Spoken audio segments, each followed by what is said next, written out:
तो चलिए स्टार्ट करते हैं हम पिशाचों की घाटी का एपिसोड 7। स्टार्टिंग में हमें ठाकुर साहब की हवेली को दिखाया जाता है, जहाँ रागिनी कहती है, नमस्ते सुधा भाभी, आराध्या को बुला दीजिए। सुधा भाभी कहती है, नमस्ते नमस्ते, ये श्वेता कहाँ है, आज आई नहीं, कल वो तुम्हारे साथ ही निकली थी ना, उसका फोन भी नहीं लग रहा। रागिनी कहती है, क्या?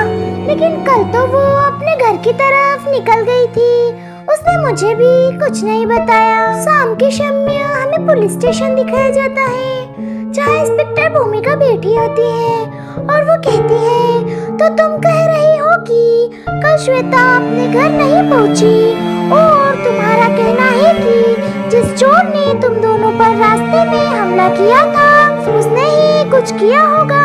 रागिनी कहती है, हाँ, यहाँ आने से पहले मैं श्वेता के घर ही गई थी, उसकी माँ रिपोर्ट लिखवाने आ रही थी, तो मैंने सोचा मैं ही आपको बता देती हूँ। और हाँ, हम पर हमला करने वाला किसी पिशाच राजा का नाम ले रहा था। इंस्पेक्टर भूमिका कहती है, पिशाच राजा, काफी अजीब नाम है। ठीक है, तुम घर जाओ, मैं देखती हूँ कहाँ गई श्वेता। रागिनी के जाते ही पांडे जी भूमिका के पास आए और कहने लगे, क्या लगता है मैडम, ये लड़की सच बोल रही थी, काफी अजीब अजीब बातें कर रही थी ये तो। इंस्पेक्टर भूमिका कहती है, पता नहीं पांडे जी, मुझे तो ये लड़की पूरी ही अजीब लगती है। उधर रागिनी एक बार फिर जंगल की ओर बढ़ रही थी। रागिनी मन में सोचती है, श्वेता के साथ जो हुआ उसमें कहीं ना कहीं मेरा भी दोष है, मुझे उसे अपने साथ जंगल में नहीं ले जाना चाहिए था।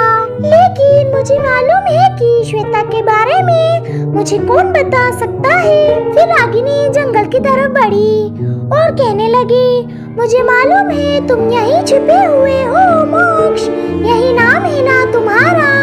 बाहर आओ, जब तक तुम बाहर नहीं आओगे मैं यहाँ से हिलूंगी भी नहीं। प्लीज बाहर आओ, मुझे जानना है कि श्वेता के साथ क्या हुआ, कहाँ है वो, मुझे मालूम है तुम मेरी हर एक बात सुन रहे हो, प्लीज। इतने में मोक्ष रागिनी से कहता है, श्वेता के बारे में भूल जाओ, और वो रागिनी की तरफ बढ़ता है।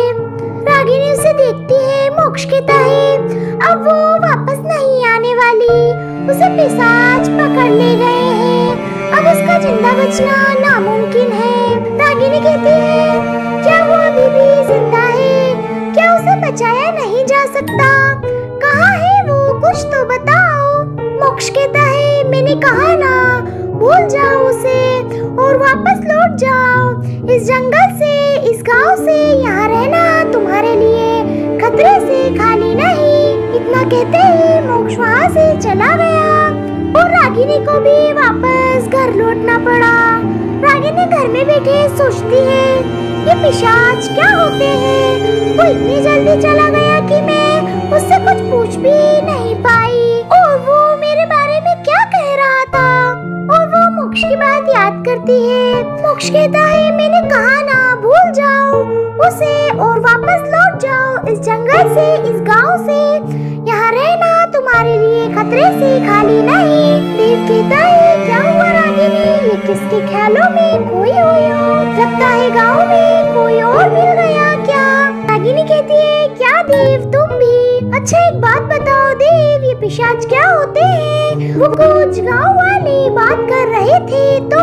इतने में देव कहता है, तुम्हें गांव वालों की ऐसी फालतू की बातें नहीं सुननी चाहिए, उनके पास लोगों को डराने के अलावा और कोई काम धाम नहीं रहता, तुम थकी हुई लग रही हो, जाकर सो जाओ। रागिनी सच में थकी हुई थी, जैसे ही वो बिस्तर में लेटी उसकी आंख लग गई। देव रागिनी को देखता है और कहता है, मुझे माफ कर देना रागिनी, और रागिनी को गले लगाकर मन में कहता है, ये सच है कि मैं तुम्हें मारने के लिए यहाँ लाया हूँ, लेकिन ये भी सच है कि मैं तुमसे प्यार भी करता हूँ। अगर मैंने तुम्हें बचाने की कोशिश की तो पिशाच राजा उसे मार डालेंगे, मुझे तुम दोनों में से किसी एक को ही चुनना होगा। और वो एक लॉकेट को पकड़ता हुआ कहता है, काश ये लॉकेट मुझे ना मिला होता, काश उस दिन मैं जंगल में ना गया होता।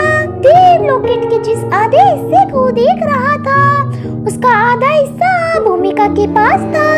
इधर इंस्पेक्टर भूमिका कहती है, आखिर क्या राज है इस लॉकेट का, क्यों लाया है ये मुझे इस जगह। जब भी मैं इस लॉकेट को अपनी मुट्ठी में बंद करती हूँ, मुझे इस गांव की तस्वीर दिखाई पड़ती है और वो उस लॉकेट को हाथ में लेकर गौर से देखने लगती है। इंस्पेक्टर भूमिका एक बुक को पढ़ते हुए कहती है, वैसे वो लड़की रागिनी बोल रही थी कि उसने उस हमला करने वाले के मुंह से पिशाच राजा का नाम सुना था। ये किताब भी मुझे इस लॉकेट के साथ ही मिली थी, शायद इससे कुछ मालूम चल सके आखिर कौन है ये पिशाच राजा।